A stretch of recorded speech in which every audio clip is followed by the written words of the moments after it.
Hey, Composing Gloves here, and today we are doing Chiptune and Harmor. Sound design with Harmor, Chiptune. Really easy stuff. So here's what I got. I chose a pulse wave. Now this stuff is outrageously simple sound design, like stupidly simple.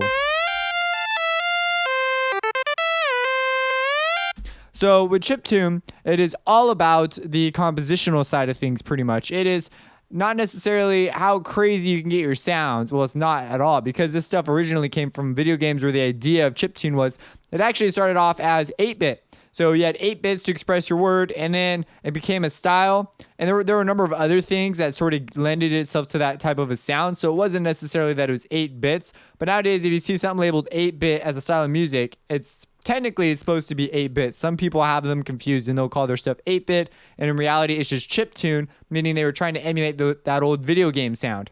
So they, the beeps and the bops and the boops, all those kinds of things with a lot of extra boops. So okay, let's talk about what's going on here. Harmor has some challenges when it comes to making chiptune, because it's not the funnest thing to come into the harmonic envelope and draw out a particular shape. So you might be going, well, geez, how'd you get such a nice shape in there so easily? I mean, you got some awful exact control points. And this is where I take advantage. This is the only trick really to making chiptune if you're dead set on using Harmor. This is one where I would pull out Massive. Massive's excellent for chiptune. Wasp, which I have not used in ages because they just recently made a 32-bit bridge, so I'll probably pull out Wasp a bit more and use that occasionally. And also Citrus. Citrus is fabulous for chiptune. So another thing Citrus is fabulous at, by the way, I have a whole series on Citrus in case you're interested. You can do this wave morphing editor thing. So you just go over here and select, you can do a pulse width, you can do various saw waves, and you can just move things around. You can get various sounds that you like. So I'm just going to turn my volume and FL down because it's just going to be loud all the time. It's just the nature of these chiptune sounds. You're just going to have to bring them down. So one of the other really nifty features, if I could figure out how to, there is a way to make them both pop up. I know there is. There's Massive.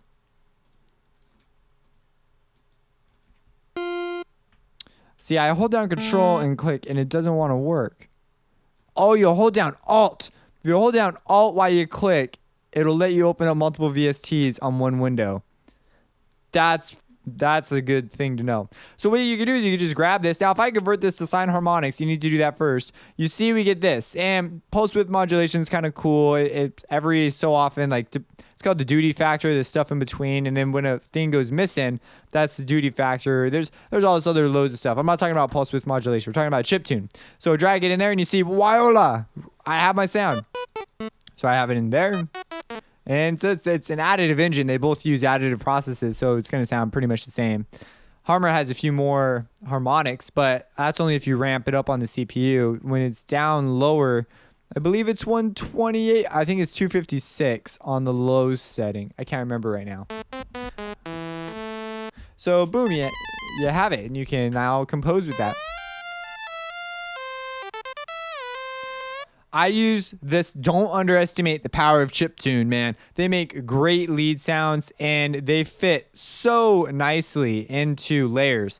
Like half the time you need them as filler layers, and they just work great. They give a lot of clarity and depth and pitch to your sound, and you can do more advanced sound design around it. So that's pretty much my jazz about chiptune. I told you it was outrageously simple. Like, it's literally as simple as just dragging it in there. The most complicated thing is getting the shape, and it's something that I actually will go somewhere else to grab. Now, you can actually export various cycles as single cycle waveforms in Citrus, and then you can just have them in a folder and pull them out whenever you want to use Harmor for that.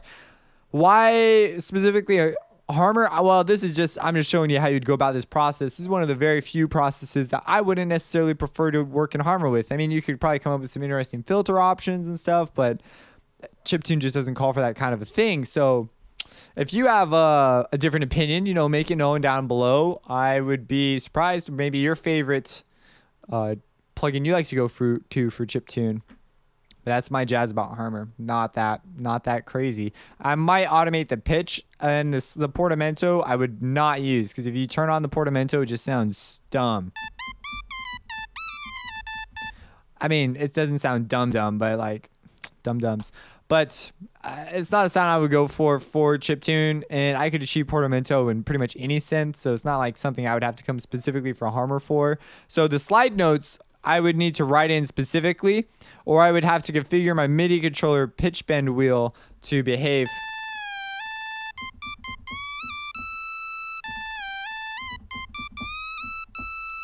the way I wanted to, so I could play it intuitively. Right now, it's pretty okay. I kind of like that. I might go up a little bit more, but the whole step pitch bend is pretty intuitive.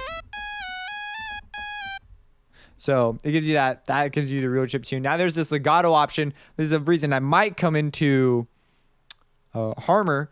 Now Massive has the exact same thing. So it's like I'd still go to Massive. Massive has all these things on tables that are a little more intuitive.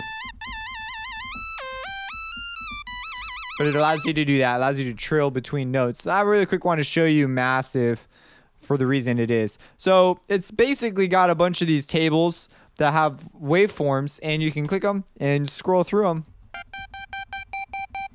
And it's just, it's like, it's as if we went through Harmor, created a load of different, like we messed with crap and said, that's what we want or whatever. You got what we wanted, and we exported them all, and then we had them all in a folder to drop into Harmor.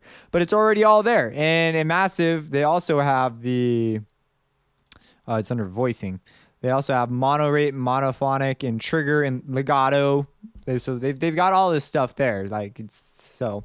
Anyways, that's my rant about that. If you have any questions, let me know. Subscribe and have a blessed day.